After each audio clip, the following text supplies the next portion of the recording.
এই শোনো না, আমাদের অন্ধবিশ্বাস চ্যানেলটি যারা এখনো সাবস্ক্রাইব করেননি, প্লিজ সাবস্ক্রাইব করে দাও। আর অল্প কিছু সাবস্ক্রাইবার হলে 1 লক্ষ পরিবার হবে। সবাই প্লিজ সাবস্ক্রাইব এবং বেশি বেশি শেয়ার করে দাও প্লিজ। মেয়েদের মতো বেশি বোঝা ভালো নয়।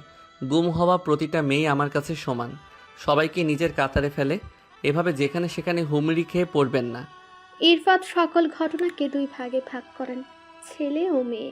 প্রথম কয়েকটি ছেলে গুম, দ্বিতীয় মেয়েদের লাশ পাওয়া ও মেয়েদের গুম। এর মধ্যে রাফি সহ ছেলেগুলো গুম হওয়ার ঘটনা অত্যন্ত সূক্ষ্মভাবে করা। ছেলেগুলোকে গুম করা হয় চাকরি দেওয়ার প্রত্যাশায়, বাকি মেয়েদের কিডন্যাপিং এর উদ্দেশ্যে। নারী ব্যবসা হতে পারে। যে কয়টি লাশ পাওয়া গেছে প্রত্যেকটা মেয়ের মৃত্যুর কারণ মেডিসিনের ওভারডোজ। চিত্র আর হৃৎপিণ্ড বের করা শুধু পুলিশের চোখে ফাঁকি দেওয়ার চেষ্টা হতে পারে। মেয়েদের তুলে নেওয়ার অনেক কারণ থাকলেও ছেলেদের তুলে নেওয়ার কারণ বোঝা যাচ্ছে না। এক্ষেত্রে ছেলেদের কেসটি সম্পূর্ণই ধোঁয়াশা। তবে মেয়েদের উদ্ধারের জন্য কাজ আগানো যায়। কনফারেন্স রুমে দাঁড়িয়ে এই সকল বিষয়ে আলোচনা করে নিল ইরফাত। হতে পারে এর পেছনে আছে কোনো চক্র। আমাদের প্রথম ফোকাস মেয়েদের জীবিত উদ্ধার করা। কোনো মেয়ের শরীরে আঁচড় লাগার আগেই চক্রটিকে আমাদের ধরে ফেলতে হবে। ওকে? সবাই বলল। Okay sir. ইরফাত শান্ত গলায় বলল, যদি নারী পাচারের কেস হয় তাহলে আমাদের প্রথম কাজ হবে সকল চেকপোস্টে নজর রাখা। সকল চেকিং পয়েন্টে অ্যালার্ট করে দিন, কোনো গাড়ি যেন চেক না করে ছাড়া না হয়।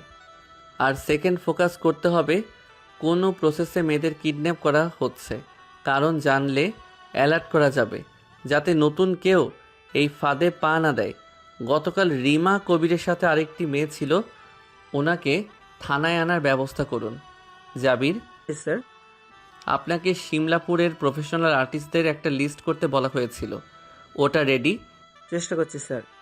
তাহলে সবার উপর কড়া নজর রাখার ব্যবস্থা করুন। Okay sir. তিথিকে সামনে বসায়। গতকালের ঘটনার পুঙ্খানুপুঙ্খভাবে বর্ণনা করতে বলে, একটি লাইন যেন মিস না হয়। তিথি বলল, আমি আর রিমা সকালে বের হয়েছিলাম থানার উদ্দেশ্যে। সিনথিয়া আমাদের ফ্রেন্ড, তার সাথে দেখা করার উদ্দেশ্যে আমরা থানার দিকে যাচ্ছিলাম। আমার বান্ধবী রিমা বেলি ফুল খুব পছন্দ করে। রাস্তায় বেলি ফুল দেখে দাঁড়িয়ে যায়, বেলি ফুল কিনে আমরা আবার হাঁটতে শুরু করি। আমি যখন সদ্য ক্রাশ খাওয়া ছেলেটির বর্ণনায় ব্যস্ত, বর্ণনা শেষে ওর কমেন্ট না পেয়ে পাশ ফিরি, তখন দেখি ও নেই। নেই তো নেই, পুরো রাস্তার কোনো জায়গাতেই নেই। এর মধ্যে এমন কোনো ঘটনা ঘটেছে যেটা সন্দেহজনক? খুব স্বাভাবিক ছিল। আপনারা অন্য কোনো মতলবে বের হননি তো? এই ধরুন, বয়ফ্রেন্ডের সাথে মিট করা, পালিয়ে যাওয়া। রিমার যে বয়ফ্রেন্ড 10 মাসেও একবার দেখা করে না, আর আমার বয়ফ্রেন্ড তো একটা লিস্ট পুরা। দেখা করার আগে একটা অন্তত শিডিউল করে নিতে হয়। বাহ, নিজের কীর্তির কথা নিজের মুখেই বলছেন। এমন মেয়ে আজকাল দেখাই যায় না। আমি নিজেকে পছন্দ করি না, আমি সবার কাছে তাই। আবার অসংখ্য বয়ফ্রেন্ড, কিন্তু কোনোটাই আমার বয়ফ্রেন্ড নয়। সবগুলো আমার ছ্যাঁকা খাওয়া বান্ধবীর থেকে নেওয়া, মানে হালকা টাইট দেওয়ার জন্য। আচ্ছা, রিমা কবিরের বয়ফ্রেন্ডের নাম কি? শুভ্র। ওনাকে সন্দেহ করে লাভ নেই, সে তো ভালোভাবে হাঁটতেই পারে না, কিডন্যাপ করবে কি করে? ওকে, ইউ ক্যান গো। কেন? আপনি কি থাকতে এসেছেন? প্লিজ স্যার, প্লিজ আমাকে জেলে ভরে দিন। আপনার আশেপাশে থাকলেও আমি ধন্য। তিথি অস্পষ্ট সুরে কথাটি বলে, মিষ্টি মিষ্টি হাসলো। ইরফাদের কানে গেল না কিছুই। তিথি উঠে দাঁড়ায়। তখনই ইরফাত বলে, আচ্ছা, রিমা কবির কি বেলি ফুলের স্মেল নিয়েছিলেন? হ্যাঁ হ্যাঁ স্যার, ও তো নাক ডুবিয়ে রেখেছিল ফুলের মধ্যে। আই সি, এটাই কারণ। কি স্যার? নাথিং, গো। বলেন না স্যার, আমার আবার সাসপেন্সে ঘুম হবে না। আই সে গো। না বললে আমি যাব না। ইরফাত খানিকটা অবাক হয়। জীবনে বহু মানুষ দেখেছে ইরফাত, এমন তেরা মানুষ তো দেখেনি। ইরফাত কথা না বলে শক্ত চোখে তাকায়। তিথি তখন দরজার দিকে পা বাড়ায়, আবারও কিছু একটা ভেবে পেছন ফেরে। বলেন না স্যার, একটু এক চিমটি বলেন। ইরফাত মনে মনে ভাবে, আজব মেয়ে তো। কিন্তু মুখেই কোনো কথা বলে না, চুপচাপ ফাইল ঘাটে। তিথি দরজায় দাঁড়িয়ে থাকে। সে মুখটা বাঁকিয়ে ভেঙচি কেটে বলে, এত তেরা কেন আপনি? বললে কি হয়, না শুনে যাবো না আমি। ইরফাত শক্ত চোখে শক্ত গলায় জাবিরকে ডাকে। জাবির, তিথি তড়িঘড়ি করে বলে, যাচ্ছি যাচ্ছি, মুডি লোক। ইরফাত সত্যি রেগে যায়। মুখের উপর কি সব কথাবার্তা, পাগল নাকি? এমন মেয়ে তার জীবনে দেখেনি সে। তিথি বেরিয়ে যায়। নিজের কাজে মন দেয় ইরফাত। তিথি আবারও দরজায় দাঁড়িয়ে উঁকি মেরে বলে, এসপি সাহেব, আপনি কি রেগে গেলেন? রাগলে দেখছি আপনাকে আরো সুন্দর লাগে। আবারও ক্রাশ খেলাম তো। সত্য বলার অপরাধে আমাকে জেলে পাঠাতে পারে। ইরফাত জীবনে বহু মেয়েকে দেখেছে, কিন্তু এই প্রথম এমন বেহায়া বজ্জাত হতচ্ছাড়া মেয়ে দেখলো। ইরফাত কোনো প্রতিক্রিয়া করলো না, যেন কথাটি শুনেও নি। তিথি আবার বলল, ইস, এত সুন্দর কেন রে? ইরফাত রেগে বলল, আপনি যাবেন? রেগে যান কেন? এত হ্যান্ডসাম হয়ে বসে থাকলে তো আসামিও ক্রাশ খাবে। জেল থেকে তারা বের হতে চাইবে না। ক্রাশ খাওয়া আপনার স্বভাব, না হলে কি ক্রাশের কথা বলতে বলতে বান্ধবীকে হারিয়ে বসেন? ক্রাশ খাওয়া ব্যক্তিটি আপনিই ছিলেন। বান্ধবীকে না হারালে আজ দেখাও হতো না, খুঁজেও পেতাম না। বান্ধবী নিখোঁজ হওয়াতে বেশ খুশি দেখাচ্ছে আপনাকে। সন্দেহ করে বসলেন নাকি আমাকে? পুলিশের চোখে শুধু সন্দেহ আর সন্দেহ। শুনুন, তিথি কাউকে দেখিয়ে দুঃখ প্রকাশ করে না, বান্ধবীর জন্য ঠিকই পড়ছে। তিথি আবার বলল, আপনি রাজি থাকলে বাকি বয়ফ্রেন্ডগুলোকে একদম ব্লক করে দিব। একদম ভালো হয়ে যাব। একটা মেয়ে আপনার জন্য ভালো হতে যাচ্ছে sir. Please accept me. Irfat শক্ত চোখে তাকালো। তিথির তাতে আশ্রয় যায় না। এই প্রথম তার কোনো ছেলেকে সত্যি সত্যি মনে ধরেছে। দরজায় দাঁড়ানো তিথি মনে মনে ভাবলো, মুখ ফুটে বলতে না পারায় অনেক মেয়ে ভালোবাসার মানুষকে পায় না। সে কাতারে সে নিজেকে ফেলতে চায় না। পছন্দ যখন হয়ে গেছে, বলতে কিশোর আপোষ। দুঃখের মধ্যেও একটা কথা না বলে পারছি না। Love you sir, please accept me. আপনি যাবেন? না, না গেলে কি করবেন? ধুর, আচ্ছা মেয়ে তো। এই যে স্যার, আমি কিন্তু অত নির্লজ্জ নই। কয়েকবার বলেছি, আরও কয়েকবার বলবো। রাজি হলে হবে, না হলে নাই। এরপর সোজা আপনার ঘরে উঠবো কিন্তু। ইরফাত দাঁতে দাঁত ফেলে বলে। আউট। তিথি দৌড়ে বেরিয়ে যায়। পথিমধ্যে দেখা হয় একজন পুলিশের সাথে। তিথি নেম প্লেট দেখে বলে, আপনি আব্দুর রহমান? হ্যাঁ। ও, স্যার বললো স্যারের ফোন নাম্বারটা দিতে। কেন স্যার? ওই যে কেবিনে বসে আছে ইরফাত সিনহা, ওনার হাতে মেলা কাজ।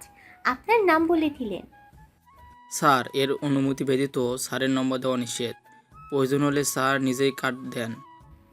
স্যারই তো আপনার কথাই বলে দিল। কার্ড নাকি শেষ? যান যান, শুনে আসুন। পুলিশ পা বাড়াতে তিথি বলে উঠল, আমি চাই, আমার আবার মেলা কাজ। স্যার নাম্বার দিতে বললো, দিলেন না। পরে কেউ বকা খেলে আমার কি? পা বাড়াতে আব্দুর রহমান বললেন। শুনুন, লিখে দিচ্ছি।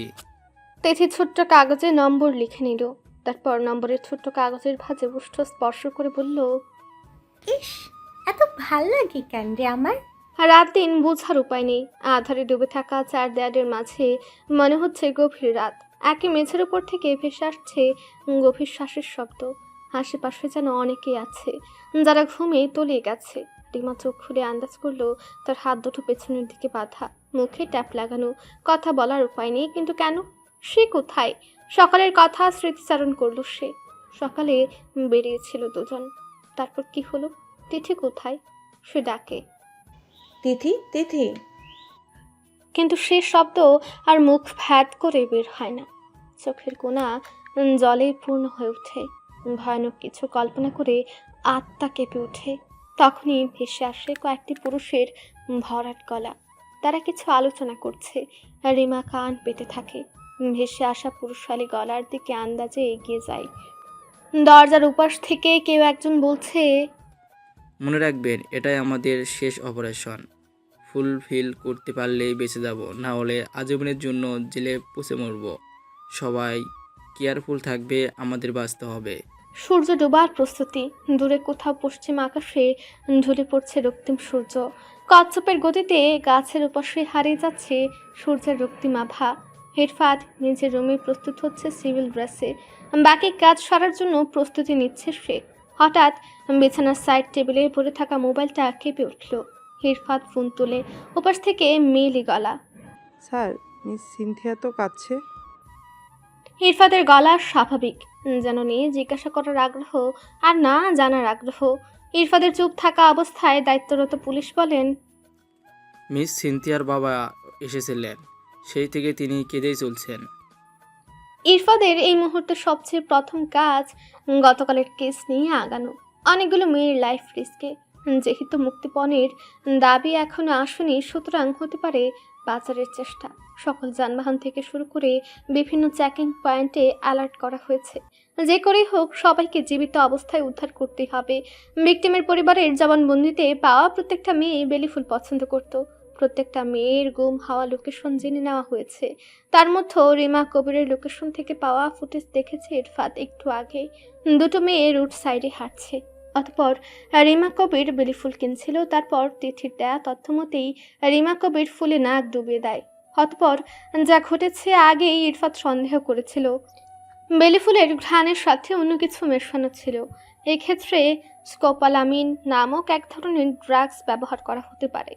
এটি এমন একটি ড্রাগস যা পাউডার, লিকুইড ও ইজেক্ট আকারে পাওয়া যায়।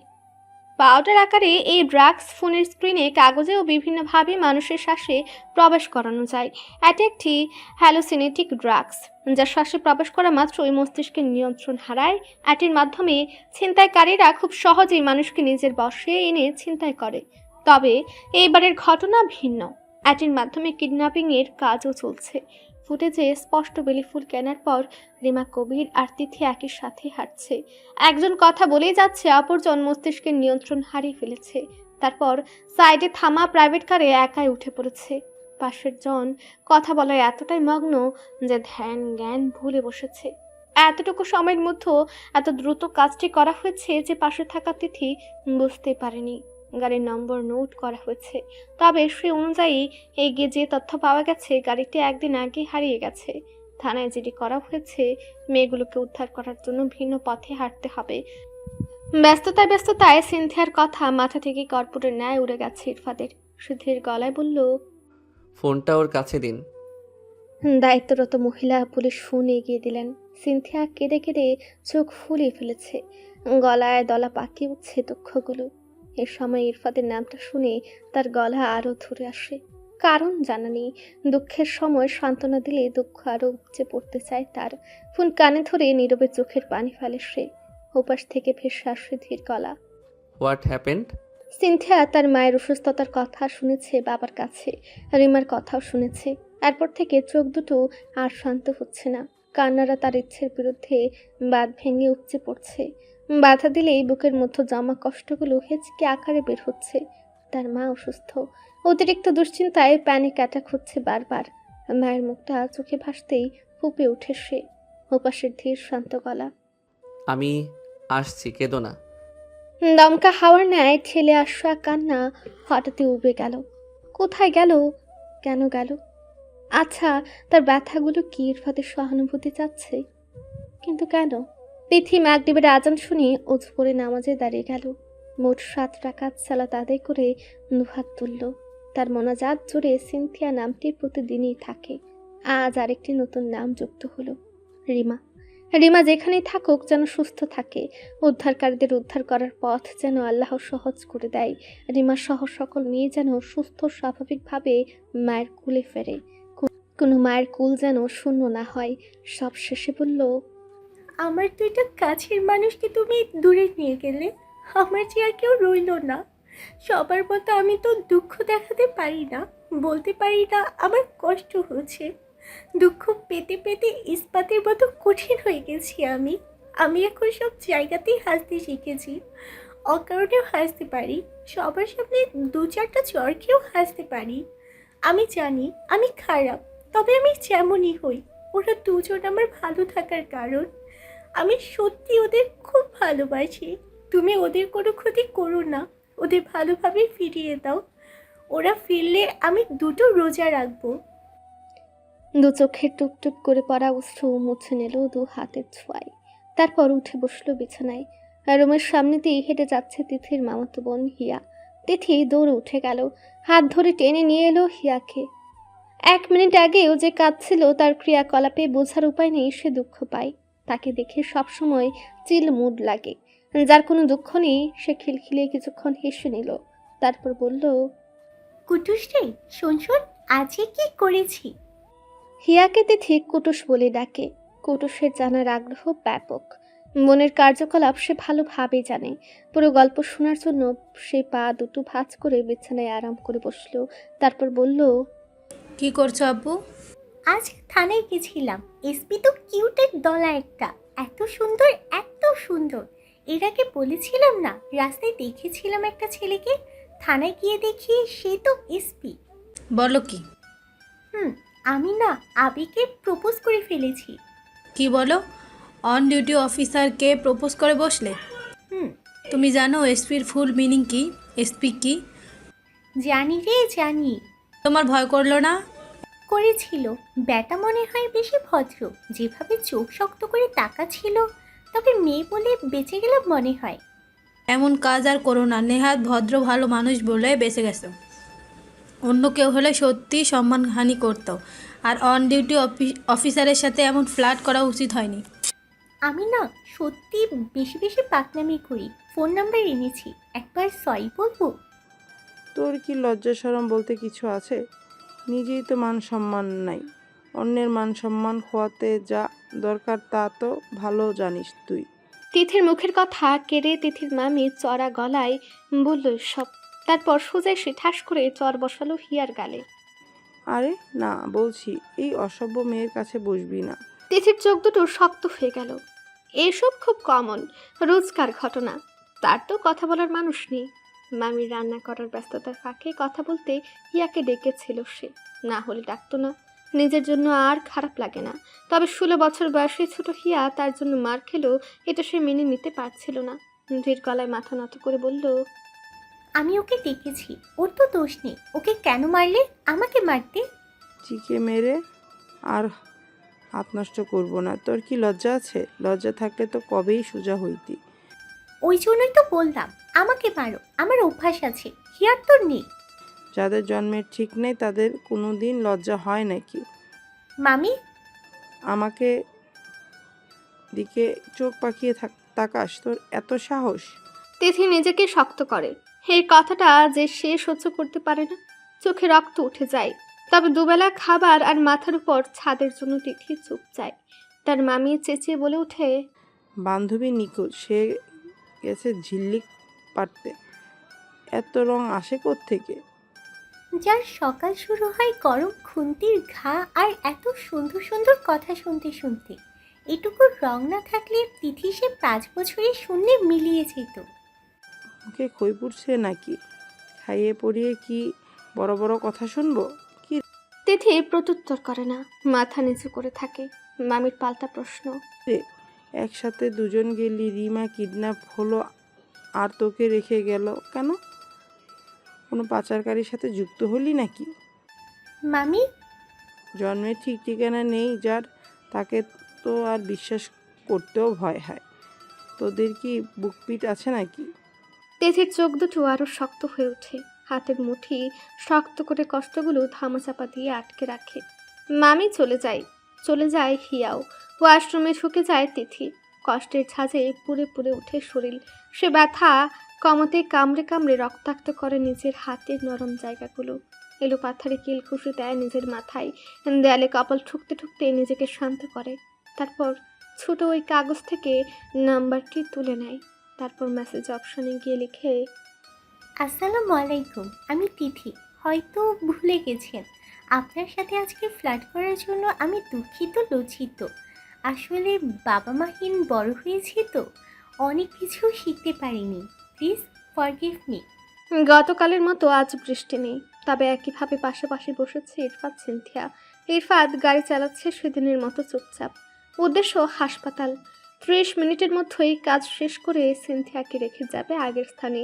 মাথার মতো কাজগুলো গুছিয়ে নিচ্ছে সে, আর একটু পরপর লুকিং গ্লাসে তাকাচ্ছে। একটা কালো গাড়ি তার গাড়ির পিছনে। ইরফাত একই গলির মধ্য দিয়ে দুবার পাক ঘুরে তার গাড়ির গতির সাথে পেছনের গাড়ির গতি কম বেশি হচ্ছে। সে স্পিড বাড়িয়ে দিলে পেছনের গাড়ি দ্রুত ছুটে, আবার কমালে পেছনের গাড়ির গতি কমে। জুতোতে গুজা রিভলভার হাতে তুলে নেয় ইরফাত।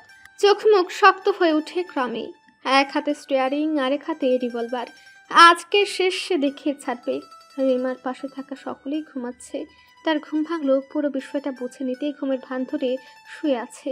কিছুক্ষণ পর পর একটা ছেলে ঘরে প্রবেশ করে সব পর্যবেক্ষণ করে যাচ্ছে। চুপচাপ সকল ঘটনা বুঝতে চাইছে রিমা। ছেলেগুলো চায় কি?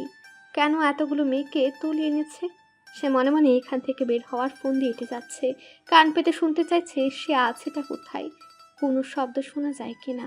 কিন্তু ওপাশ থেকে শোনা যাচ্ছে ফুল ভলিউমেই গান, লুঙ্গি ডান্স লুঙ্গি ডান্স। বাইরের শব্দ শোনা যাচ্ছে না। কিছুক্ষণ পূর্বে রাশা ছেলেটা চলে যাওয়ার পর রিমা উঠে দাঁড়ায়।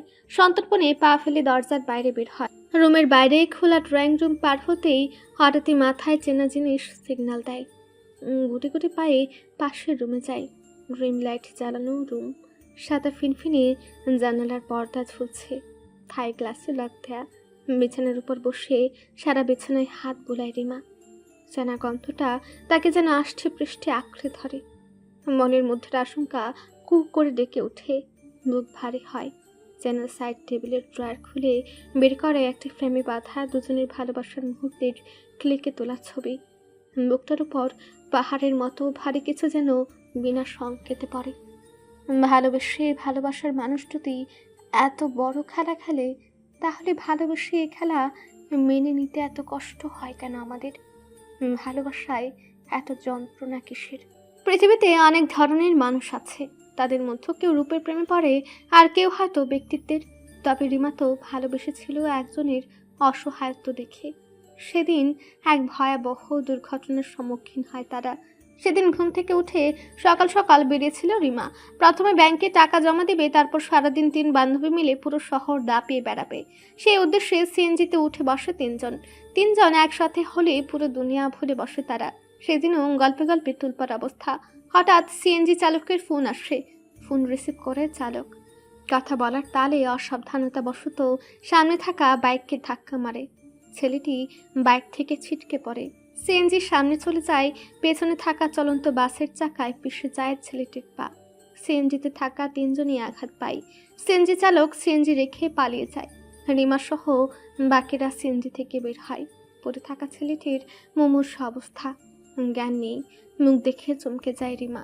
রিমা ছেলেটিকে চিনে। ছেলেটির নাম শুভ্র। ভালো চিত্র আঁকে। রিমা দেখতে পারে না ছেলেটির এই অবস্থা। চোখ বন্ধ করে থাকে। রাস্তার মানুষ বাস চালককে টেনে নামায়। কিছু মানুষ মিলে ছেলেটিকে হাসপাতালে নেয়। রিমা, সিনথিয়া আর তিথিও যায় সাথে। শুভ্রর কল লিস্টের প্রথম নম্বরে কল দিলে কিছু ছেলে বন্ধু আসে, কিন্তু পরিবারের কেউ আসে না। ছেলেটির এমার্জেন্সি অপারেশন করানোর প্রয়োজন, কিন্তু ফর্মালিটিসের জন্য ছেলেটির পরিবারকে প্রয়োজন। কিন্তু তার বন্ধুরা জানায় ছেলেটির পরিবার নেই। একটা বোন আছে, সেও দেশের বাইরে থাকে। রোগীর পরিবারের অনুপস্থিতিতে আর টাকা জমা না করার কারণে ফিরে রাখা হয় ওভাবেই ছেলেটিকে। রিমার নরম মনটা সেদিন হু হু করে উঠেছিল। কেন উঠেছিল তার কারণ জানা নেই। একজন অসহায় ছেলের পাশে দাঁড়ানোর জন্য মনটা ব্যাকুল হয়ে উঠেছিল। প্রথমবারের মতো সে একটা বড় সিদ্ধান্ত নেয়। হাসপাতালের রিসেপশনে দাঁড়িয়ে রিসেপশনিস্টকে বলে, একটু আগে অ্যাক্সিডেন্ট হওয়া পেশেন্টের ট্রিটমেন্টের জন্য কি কি ফর্মালিটি আছে? জি ম্যাম, পেমেন্ট করতে হবে আর বন্ডে সাইন করতে হবে। অ্যামাউন্ট? 50K দিলে ট্রিটমেন্ট শুরু হবে, বাকিটা পরে পেমেন্ট করা যাবে। আচ্ছা ফ্রেন্ড, আমি বন্ডে সাইন করতে চাই, হবে? ওনার ফ্যামিলির সদস্য প্রয়োজন। শুভ্রের ফ্যামিলি নেই। পরিবারের পর সবচেয়ে কাছের মানুষ হলো বন্ধু। আমি শুভ্রের বন্ধু, আমি শুভ্রের পরিবার। আপনি সব রেডি করুন, আমি পেমেন্ট করে দিচ্ছি। সেদিন রিমার অন্য রূপ দেখা দেখেছিল তিথি, সিনথিয়া। তারা তো অবাক হয়ে তাকিয়েছিল। রিমা যা করেছিল তাতে মনে হচ্ছিল সে 50,000 না 50,100 টাকা পেমেন্ট করতে চাচ্ছে। সিনথিয়া রিমাকে টেনে নিয়ে বলে, তুই ওকে চিনিস? হুম। কি হয় তোর? বন্ধু। কখনো তো বলিসনি। কোথাকার বন্ধু বলিসনি তো? আর এত টাকা পাবি কোথায়? বাবার ভিসার ডেট শেষ, ওইখানে টাকার প্রয়োজন, তাই এই মাসের কোনো টাকা পাঠায়নি। গত বছর মামাকে 1 লাখ টাকা দিয়েছিল বাবা। সানডে মামা টাকা দিয়ে গেছে।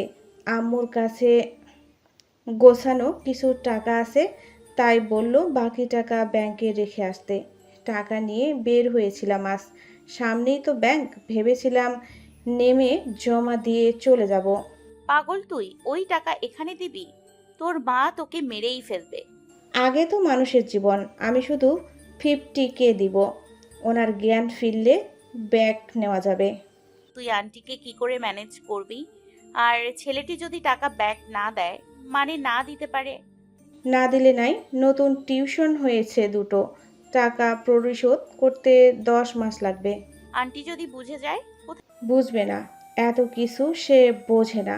10 মাসের মধ্যে টাকা জমা দিয়ে দিব ব্যাংকে। শুভ্রর ট্রিটমেন্ট শুরু হয়। রিমা, সিনথিয়া, তিথি সারাদিন ওখানেই থাকে। রাতে বাসায় ফিরে সারা রাত ঘুম হয় না রিমার। ভোরের আলো ফুটতে সে উঠে পড়ে। সিনথিয়া তিথিকে নিয়ে 10টা নাগাদ হাসপাতালে যায়। ছেলেটির জ্ঞান ফিরেছে। তার ছেলে বন্ধুরা ইতিমধ্যে রিমার কথা বলেও ফেলেছে শুভ্রকে। রিমা প্রথমেই ডাক্তারের কাছে ছেলেটির কন্ডিশন জিজ্ঞেস করে। ডাক্তার বলেন, বাম পা ঠিক হতে নাও পারে। রিমা ছেলেটির সাথে দেখা করে। সেখান থেকে শুভ্রর সাথে ভালোভাবে পরিচয় থেকেই প্রণয়। সে সূত্র ধরেই শুভ্রর বাসায় কয়েকবার আসা যাওয়া করেছে সে। শুভ্রর নিজের বাসা নয়, বাসাটা তার বোনের। বোন দেশের বাইরে, পুরো বাসা জুড়ে সে একাই থাকে।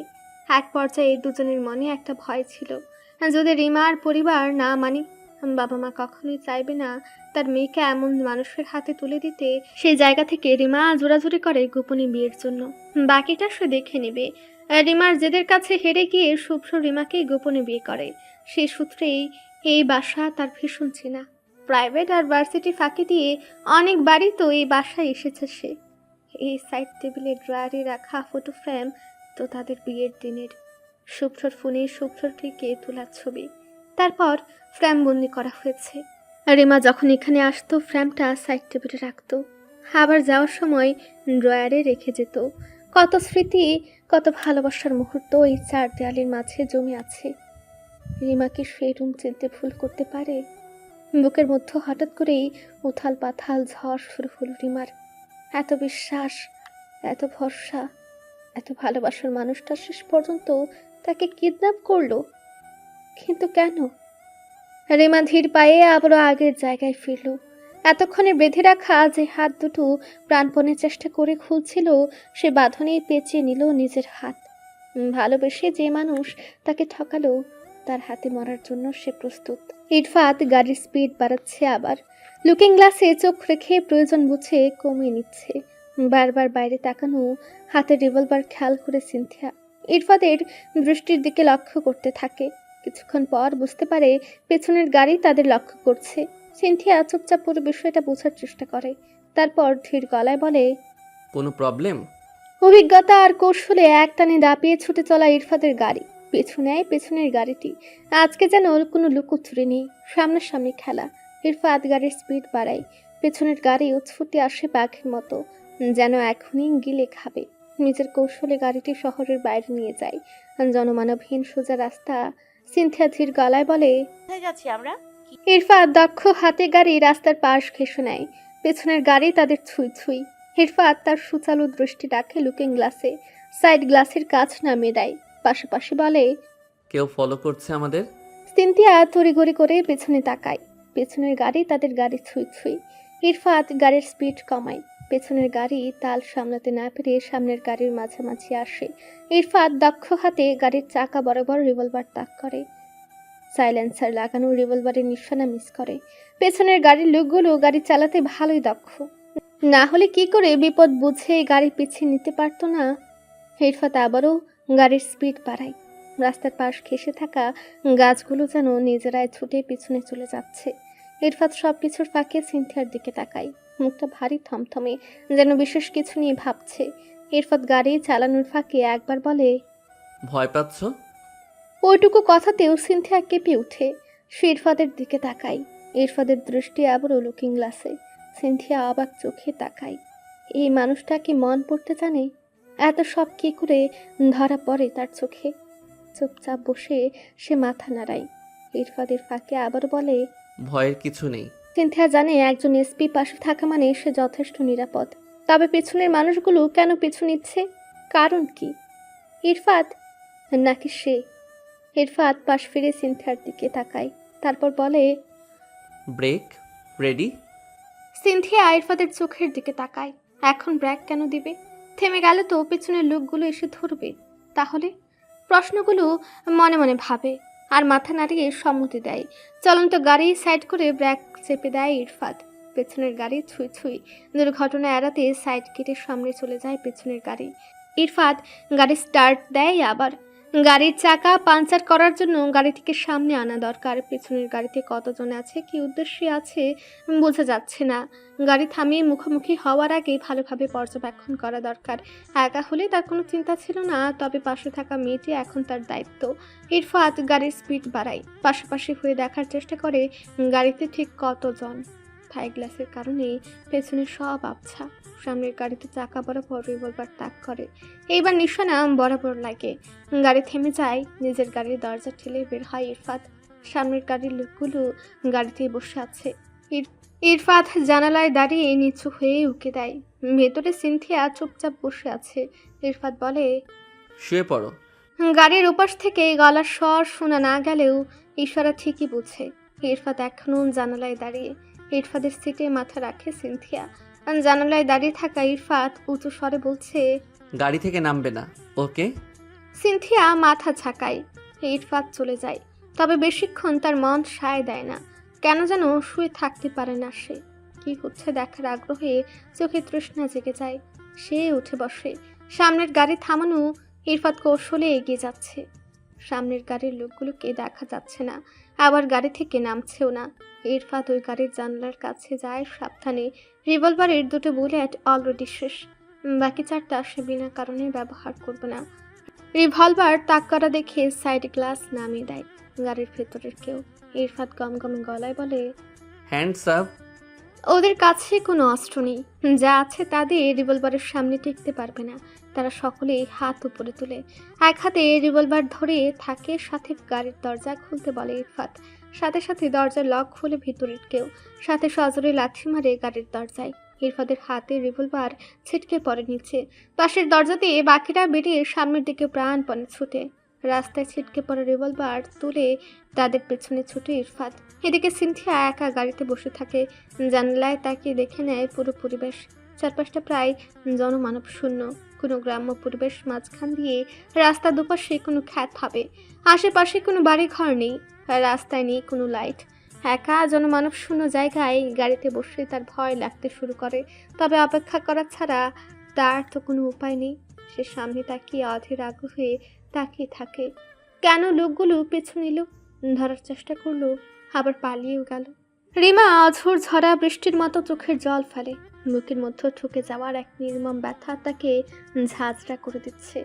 যে মানুষটাকে অসহায় ভেবে পুরো পৃথিবীকে বাদ করে তার পাশে দাঁড়ালো, আর সেই মানুষটা তাকে বাদ দিয়ে দিল। পুরো 4 সপ্তাহ পিরিয়ড মিস। গত সোমবার শুভ্রকে বলতে চেয়েও বলতে পারেনি সে। শুভ্র অন্য একটা বিষয় নিয়ে আপসেট ছিল। এর মধ্যে অন্য কোনো প্রেশার দিতে চায়নি সে। আচ্ছা, যদি নতুন কোনো প্রাণ তার মধ্যে এসে থাকে, তাহলে এই জীবনের কি হবে? আর নতুন প্রাণটারই বা কি হবে? ভাবতেই ফুঁপে ওঠে সে। সিনথিয়ার অপেক্ষা শেষ হয় না। ইরফাদের জন্য ভীষণ চিন্তা হচ্ছে। এতগুলো মানুষের সাথে পেরে উঠবেন তো তিনি? রাতের আধারে শুকনো পাতার মর্মরে শব্দে বুকের মধ্যে যেমন ধীরিম ধীরিম বাজে, সিনথিয়ার বুকের মধ্যেও ধীরিম ধীরিম শব্দ হচ্ছে। হঠাৎ দূর থেকে কোনো মানুষের আকার দেখা যাচ্ছে। সিনথিয়া চোখ বসে দেখে পুরো একজন নয়, পুরো 6 জন। তারা যেন বাঁধ ভাঙা জলের ন্যায় তেড়ে আসছে তার দিকেই। সোজা হয়ে বসে সিনথিয়া। দরজা লক চেক করে। ভয়ঙ্কর আকৃতির মানুষগুলো দরজার গ্লাস হকিস্টিক দিয়ে আঘাত করে। সিনথিয়া চুপচাপ গুটিসুটি মেরে বসে। সাহসের সঞ্চয় করে বলে, কি চাই? ওপাশে শয়তানের মতো দেখতে মানুষগুলো বলে উঠে, বের হ। সিনথিয়া হালকা কেঁপে উঠে। ইরফাদের কোনো ক্ষতি হয়নি তো? সিনথিয়া চেঁচিয়ে ওঠে, কি চান আপনারা? দরজা খোল। সিনথিয়া কিছুক্ষণ আগের কথা মনে পড়ে। ইরফাত তাকে নামতে নিষেধ করেছিল, সে তাই চুপচাপ বসে থাকে। ওপাশ থেকে শয়তানগুলো বলে ওঠে, নামবি না, ওই দরজা ভাঙ। সিনথিয়া তবুও দরজা খুলে না। ওপাশ থেকে কেউ একজন বলে ওঠে, থাক থাক, স্পিডে সাইজ কর, যা চাচ্ছি তা যদি না পাই আজ জানে মেরে ফেলবো। সিনথিয়ার বুক ধুকপুক করে ওঠে। সাথে সাথে ফিরে তাকায়, দরজার লক খুলে দেয়। শয়তানের দল সিনথিয়াকে টেনে নামায়, গাড়ি সার্চ করে। কাঙ্ক্ষিত বস্তু না পেয়ে সিনথিয়ার হাত ধরে সিনথিয়া চোখ শক্ত করে বলে, আমাকে ধরেছেন কেন? ইরফাত সাহেব কোথায়? বেঁধে রেখেছি, আমরা যা চাই তা না দিলে আজ ওকে মরতে হবে। সিনথিয়ার ভেতরে একটা শূন্য অনুভূতি হয়। আজ যদি মায়ের জন্য না কাঁদতো, আজ এমন দিন আসতো না। সব তার জন্যই হলো। সিনথিয়া চুপচাপ তাদের সাথে হাঁটে, চোখ দুটো ইরফাতকে খুঁজে বেড়ায়। তার নিজের জন্য আজ অন্যজন বিপদে। এত এত মানসিক প্রেশার আর নিতে পারছে না সে। সিনথিয়াকে নিয়ে আসা হয় একটি বিল্ডিংয়ের নিচে। সে শুধু ইরফাতকে খুঁজে। একটি ভাঙাচোরা পরিত্যক্ত বিল্ডিং, চারপাশে খ্যাতগুলো ঠিক কোথায় শেষ হয়েছে তা আন্দাজ করা যাচ্ছে না। একটা শক্তপোক্ত কাঠের চেয়ারে আটসাট করে বেঁধে রাখা হয়েছে ইরফাতকে। সিনথিয়ার চোখে রক্ত জমে যাচ্ছে, মন চাইছে সব বিলীন করে দিতে। আশেপাশে অনেকগুলো শয়তান ওত পেতে আছে। লোকগুলো ইরফাদের কাছে কিছু চাইছে। ইরফাদের শক্ত চাহনি বলে দিচ্ছে জীবন গেলেও সে জিনিস তারা পাবে না। সকলের হাতে হকি স্টিক, তারা পায়চারি করে যাচ্ছে। সিনথিয়া স্তব্ধ হয়ে দাঁড়িয়ে আছে, চোখ এপাশ ওপাশ ঘুরে ফোন দিয়ে আসছে যেন। সিনথিয়া দেখলো ইরফাত বসে আছে মাথা নিচু করে, হকি স্টিক নিয়ে দাঁড়িয়ে দুজন ইরফাদের পেছনে আড়াআড়ি ভাবে পায়চারি করছে। আর মধ্যে ওই নতুন কারো আগমন। মানুষটাকে খুব চেনা লাগছে। সিনথিয়া কুচকে পর্যবেক্ষণ করে। ওনাকে তো থানায় দেখেছিল সিনথিয়া, ইরফাদের অ্যাসিস্ট্যান্ট। নামটা মনে করার চেষ্টা করে সিনথিয়া। বুকের উপর লাগানো প্লেটে সে কয়েকবার দেখেছিল। ছেলেটির নাম জাবির। সিনথিয়া অবাক হয়ে যায়। এখানে কেন? আর ইরফাদের বিপক্ষে বা কেন? কেন তাকে এভাবে বাঁধল? জাবির ইরফাদের দিকে এগিয়ে যাচ্ছে, গমগমে বজ্রপাতের ন্যায় উঁচু গলায় বলল, কোথায় রেখেছিস বল? ইরফাত রক্তচক্ষুতে তাকায়। জাবির বলে, ওই চোখ দেখিয়ে কোনো লাভ নেই, বল কোথায় রেখেছিস? ইরফাদের চোখ মুখ আরো শক্ত হয়ে ওঠে। জাবির আচমকায় শক্ত কঠিন হাতে সজোরে থাপ্পড় বসায় স্পির গালে। সিনথিয়ার শরীরে বিদ্যুৎ খেলে যায়। ধ্যান জ্ঞান সব ভুলে পাশের লোকের হাত থেকে কেড়ে নেয় হকি স্টিক। ইরফাত চোখ তুলে তাকায়, ঘুরে দাঁড়ায় জাবির। হে কি কাণ্ড! এটুকু পুচকে মেয়ে 10-12 জনের সামনে হকি স্টিক নিয়ে দাঁড়িয়ে। একজন লোক তেড়ে যায় সিনথিয়ার দিকে, কেড়ে নিতে চায় হকি স্টিক। সিনথিয়া শক্ত করে ধরে স্টিক। শান্ত নরম সিনথিয়া হিংস্র বাঘিনীর ন্যায় ফুলে ফেপে ওঠে। একজন হাতের হকি স্টিক তার দিকে সজোরে আঘাত করার জন্য তুলতেই সিনথিয়া এগিয়ে আসে। রক্তচক্ষু শক্ত চাহনি, নীরব সিনথিয়া এই প্রথম যেন তার খোলস ছাড়ে। এগিয়ে দাঁড়িয়ে এক হাতে ধরে ফেলে লোকটির স্টিক, অন্য হাতে কাঁধ ও মাথার সাইডে সজোরে আঘাত করে। লোকটি কাত হয়ে যায়। সিনথিয়া নিজের পায়ের সাহায্যে লোকটির পা প্যাচ দিয়ে ফেলে দেয়। লোকটি পুরো শুয়ে পড়ে। লোকটির হাতের স্টিক কেড়ে নিয়ে শক্ত হাতে কনুই দিয়ে আঘাত করে হৃৎপিণ্ডের উপর। লোকটি জ্ঞান হারায়।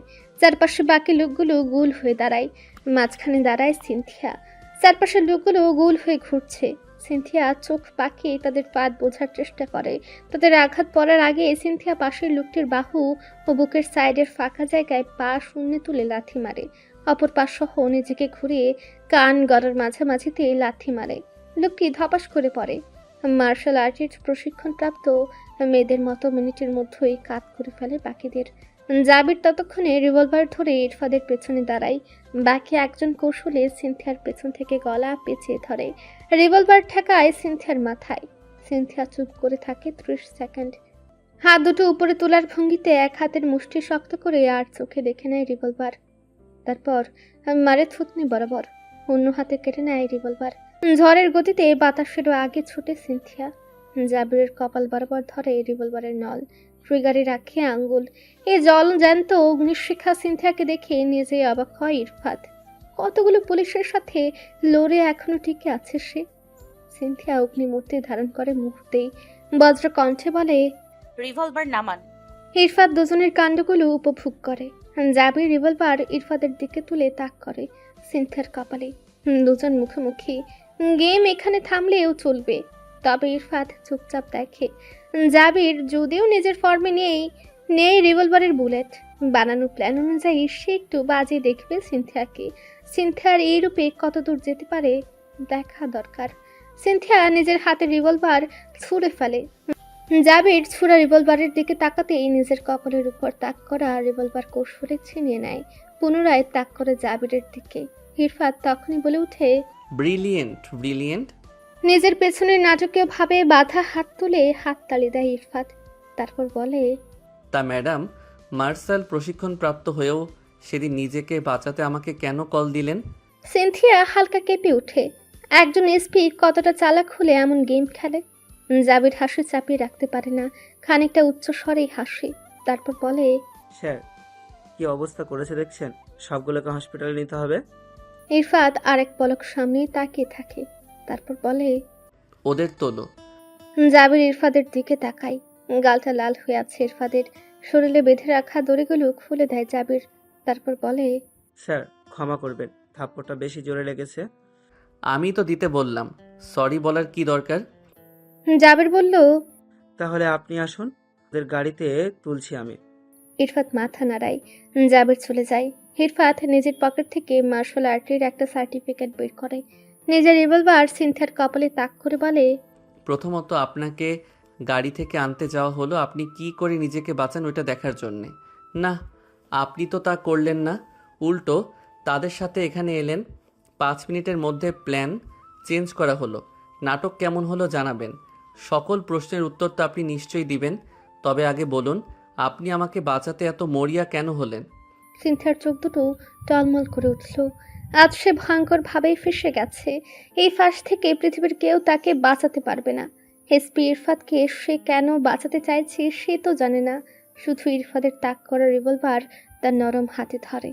ইরফাদের বলিষ্ঠ হাত পেঁচিয়ে নিয়ে রিভলভারের নল নিজের বুকের বাঁ পাশে ঠেকায়। তারপর ভেজা গলায় বলে, ওখানে না, এখানে শুট করুন। খোলা ছাদ, দূর থেকে ভেসে আসা দমকা হাওয়া শুশুক করে কানে বাজছে। ওই তো আলো দেখা যায় মাঠ পেরিয়ে বহু দূরে। তবে যত নিকট তত শুধু ঝাপসা। পুরো ছাদ জুড়ে একটি তারহীন হলদে আলো জ্বলছে। আলো ঝাপসা হয়ে আসছে ক্রমে। খোলা ছাদের নিচে দাঁড়িয়ে দুজন। একজন রিভলভার তাক করে আছে, অপরজন রিভলভার নিজের হাতে টেনে হৃৎপিণ্ডের উপর ধরে আছে। দুজনের মধ্যে পিনপত নীরবতা। মায়াবিনী হরিণী চোখে যত কোমলতায় থাকুক সে ভাষা হয়তো কোনো কঠিন হৃদয়ের মানুষ পড়তে পারবে না। মন বোঝা কি এত সহজ? সবাই মন বুঝে? এইসব অভিনয়। সে তো ধরেই নিয়েছিল এসপি কত সহানুভূতি দেখাচ্ছে, কত নরম, কত কোমল। আসলে মানুষকে বিশ্বাস করাই ভুল। একগুচ্ছ কথা, সীমাহীন ব্যথা সিনথিয়ার চোখে যেন স্বচ্ছ পানির রূপে থই থই করে। তবে সে জানে এই চোখের জল নিজের কাছে এক সমুদ্র দুঃখ, ব্যথা, যন্ত্রণার এক অপ্রকাশিত উপন্যাস, আর অপরের কাছে দুফুটা স্বচ্ছ পানি অথবা সস্তা গল্প। নিজের দুঃখ কখনো অন্যকে স্পর্শ করে না, কেউ দুঃখের ভাগও নেয় না। তবে অনেকেই গল্প শুনতে মরিয়া হয়, শোনার পর আহারে বলেই হারিয়ে যায়।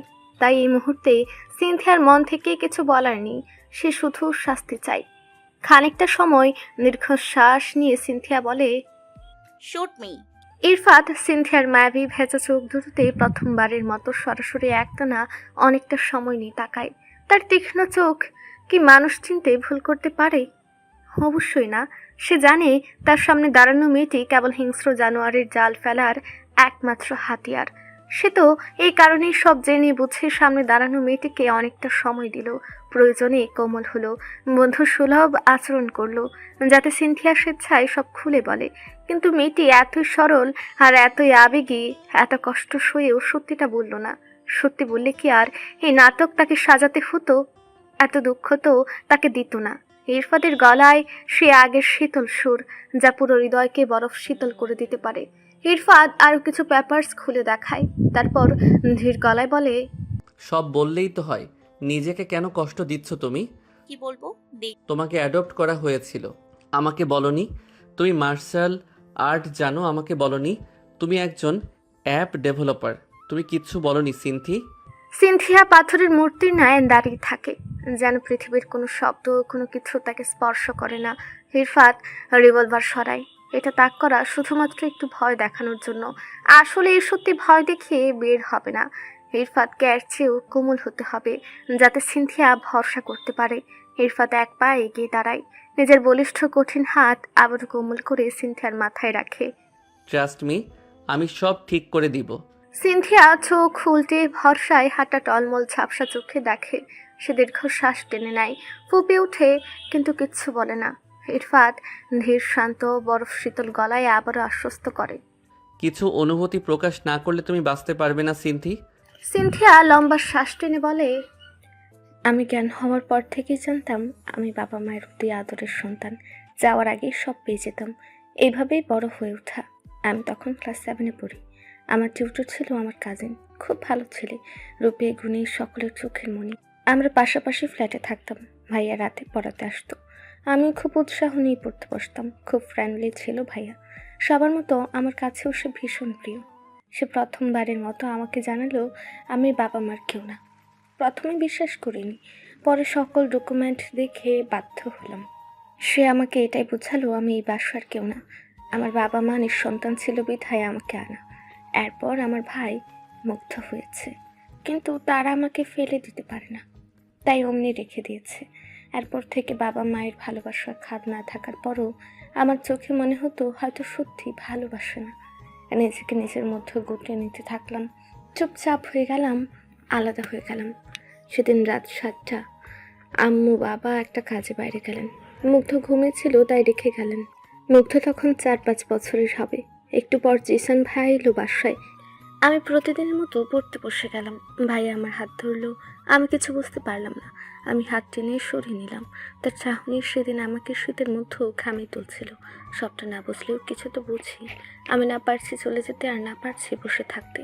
বাসায় কেউ নেই, ছুটে কত দূর যাব। আমার গলা ধরে আসে। কথা বলার যে একটা শক্তি আমি পুরো হারিয়ে ফেলি। তবে মৃত্যুর আগেও মানুষ বাঁচার চেষ্টা করে।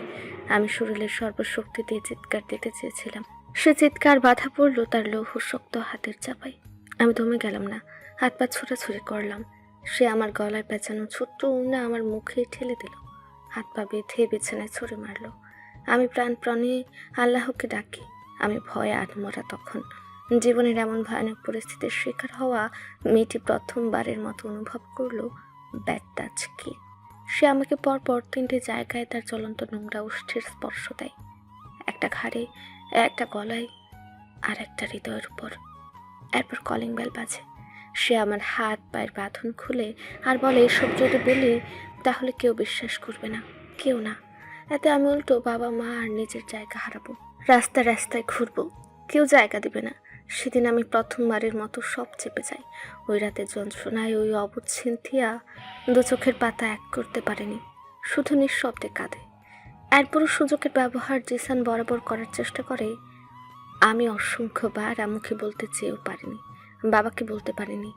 নিজের ঘরে নিজেই অসহায়ত্ব আর অসহনীয় যন্ত্রণায় ভুগতে থাকি। চোখের নিচে কালি জমে। ক্লাসে মনোযোগ নিয়ে পৃথিবীর কোনো কিছুতেই মন দিতে পারি না। পরে একদিন ফ্রেন্ডদের সাথে সব শেয়ার করি। ওরা আমাকে বলে আমি যেন একবার মাকে বলে দেখি।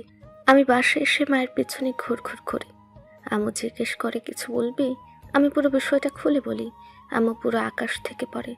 এই বিষয়টি আম্মু চাচিকে জানায়। চাচি আর ভাইয়া মিলে আম্মুকে একটা চিঠি দেয়। সেখানে লেখা, আমি তোমাকে ভালোবাসি। ভাইয়া আম্মুকে বোঝায় আমি চিঠি ভাইয়াকে দিয়েছি। ভাইয়া রাজি হয়নি বলে আমি ওইসব বানিয়ে বলেছি। আম্মু সেদিন প্রথমবারের মতো আমাকে মারে। চিঠি আমার হাতে লেখা ছিল। একবার পড়ানোর ফাঁকে ভাইয়া একটা ট্রান্সলেশন করতে দিয়েছিল। ওই সেন্টেন্স দেখে পরে মনে পড়লো উপরের অংশটুকু ছিঁড়ে ফেলা হয়েছে। আমি ফেঁসে গেলাম, বাবার কাছে ছোট হলাম। এভাবেই চলছিল। ভাইয়া কিছুদিনের জন্য আসা বন্ধ দিল। যেহেতু তাদের সকলের মতে ভাইয়ার কোনো দোষ নেই, তাই আম্মু তাকে বাবা শোনা বলে আবার নিয়ে আসলো। আমার ভয়ের দিন শুরু। তবে বেঁকে বসলাম, তার কাছে আমি আর পড়বো না, মরে গেলেও না। কেউ অবশ্য জোর করলো না। তবে ভাইয়ার আসা যাওয়া চলাকালীন আমি ইনসিকিউর ফিল করতাম। ঠিক ওই সময়ে টিভিতে একবার আত্মরক্ষার জন্য মার্শাল আর্টের কথা জানলাম। বাবার কাছে আবদার করলাম মার্শাল আর্টে ভর্তি হব। বাবা কেন যেন না করলেন না, তবে মা বেঁকে বসলেন। কিন্তু একদিন বাবা আমার স্কুলে গেলেন। সেখান থেকে চুপ করে আমাকে ভর্তি মার্শাল আর্ট একাডেমিতে ভর্তি করে দিলেন। শুরু হলো আমার নতুন যাত্রা। এটুকু বলে সিনথিয়া উল্টো ঘুরে নিজের জামার পেছনের জিপার টেনে নিচু করে। ইরফাত তখন হাতের ভাঁজে হাত গুজে দাঁড়িয়ে আছে, চোখ দুটো মাটিতে নিবদ্ধ। পেছন ঘুরে সিনথিয়া বলে, সেদিন ছিল আমার জীবনের স্মরণীয় দিন। কেউ বাসায়নি, আমাকে চাচির কাছে রেখে যায় আম্মু। ভাইয়া সেদিন ঢাকার বাইরে, আমিও থেকে যাই নিশ্চিন্তে। আমি বিকেলে ঘুম, চাচি বিকেলবেলা ছাদে যাই। হঠাৎ অনুভব করি আমার পিঠে সুরসুরে লাগছে। আমি ঘুমে পাথর, যেন বাকি পৃথিবীকে অগ্রাহ্য করে আর একটু ঘুমাই।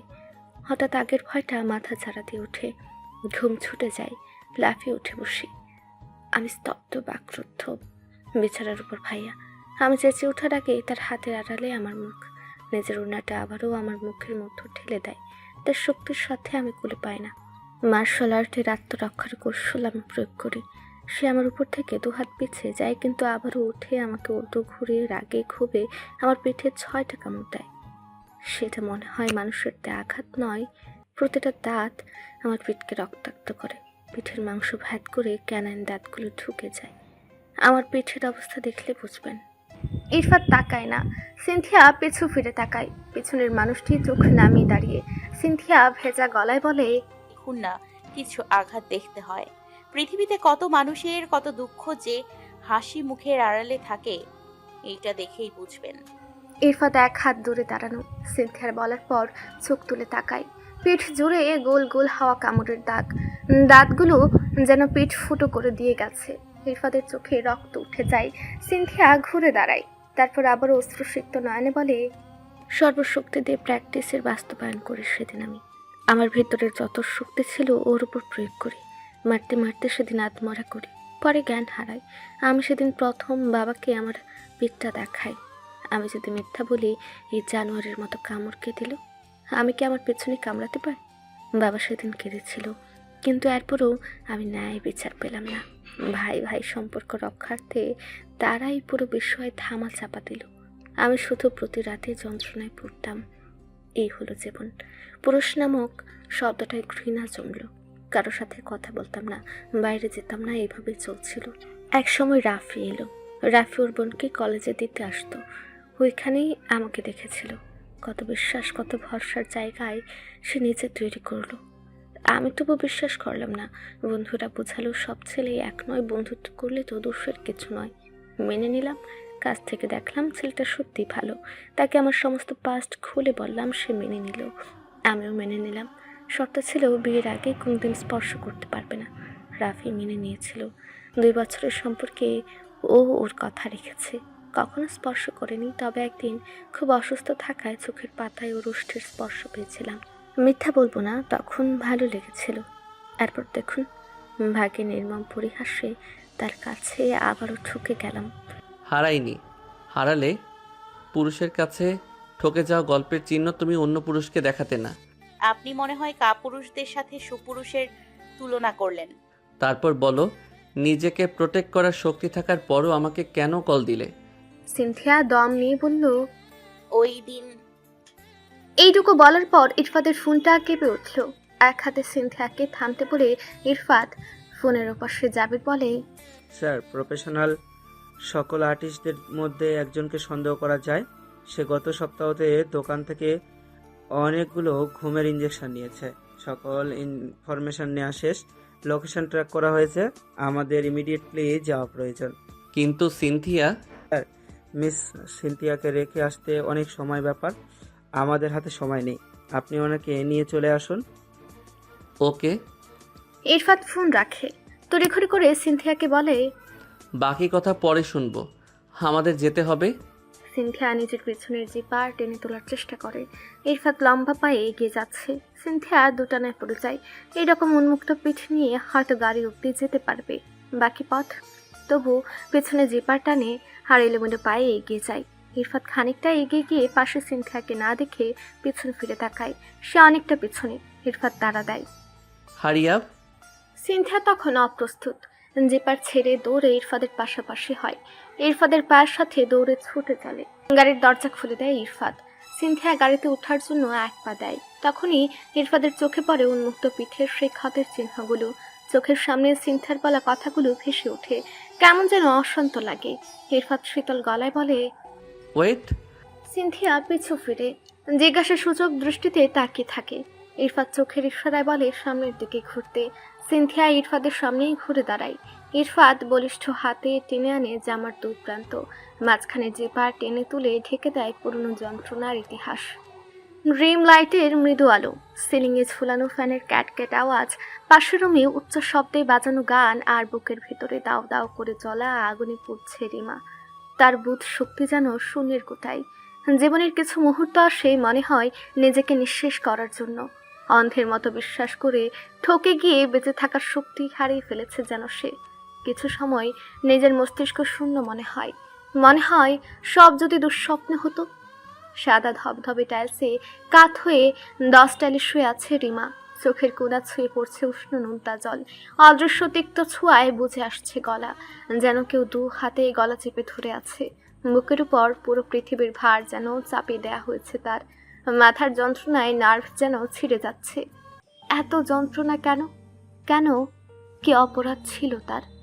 তেলের ঘানিতে টেনে টেনে পিষে ফেলা সরিষা থেকে টুপটুপ করে তেলের সৃষ্টি ঠিক সেরকম।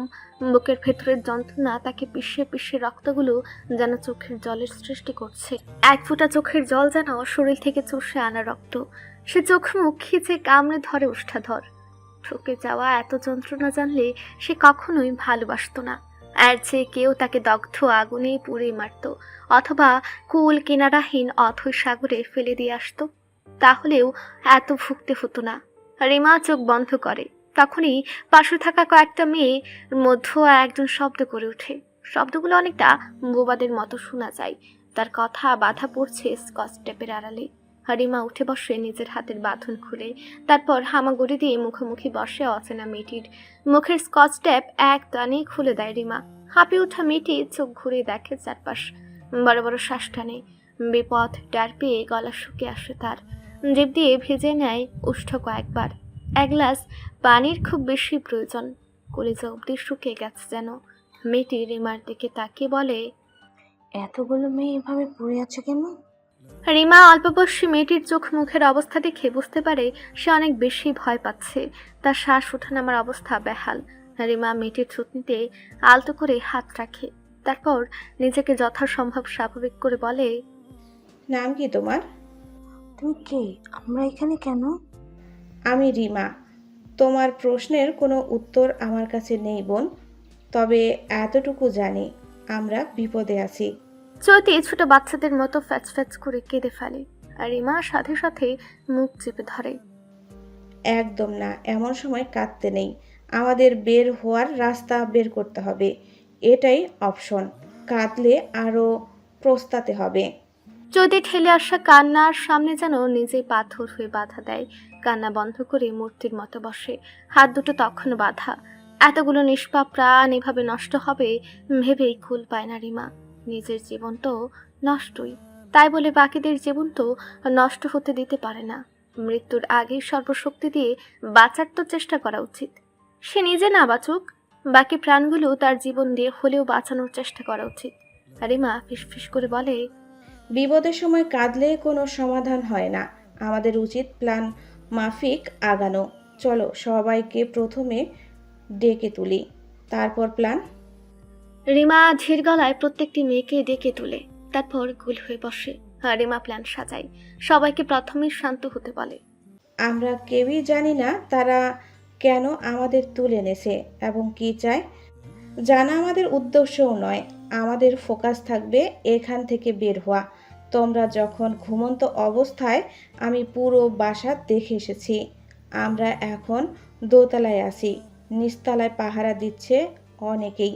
তো প্ল্যান হলো আমি ছাদের দিকে যাব, আর এমনভাবে যাব ওরা যাতে বুঝতে পারে কেউ পালাচ্ছে।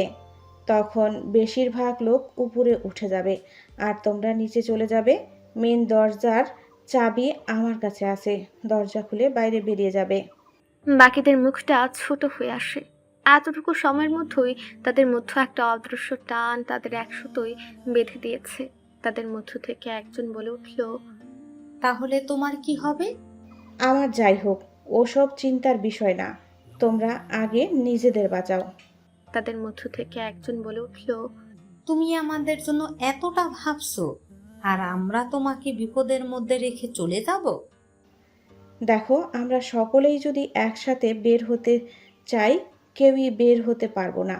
আসলে ওরা ঠিক কতজন আমরা কেউই জানি না। যদি আমি ছাদের দিকে যাই, ওদের ফোকাস হবো আমি। বাদ বাকি 2-4 জনের সাথে মোকাবেলা করবে তোমরা। সবাই মুখ মলিন করে ফেলে, তবে বাস্তবতার সাথে আবেগের জায়গা নেই। এখানে আবেগ দেখালে সবাইকে মরতে হবে। তারা প্ল্যানমাফিক প্রস্তুত হয়। ঠিক তখনই মেঝেতে পায়ের খটখট আওয়াজ শোনা যায়। একে অপরের দিকে তাকায় তারা, আর মা ফিসফিস করে বলে, কেউ ভয় পাবে না, যার যার জায়গায় শুয়ে পড়ো আর এমন অভিনয় করো যেন ভাবে তোমাদের ঘুম ভাঙেনি। ওকে? সবাই রিমার কথা মতো আগের মতো শুয়ে পড়ে, যেন ঘুমে বিঘুর তারা। আর রিমা আবারও বলে, নিয়মিত ভালোবাসার গল্প শুনতে এবং পড়তে আমাদের অন্ধবিশ্বাস চ্যানেলটি সাবস্ক্রাইব করে পাশে থাকা বেল আইকনটি ক্লিক করুন। ধন্যবাদ সবাইকে।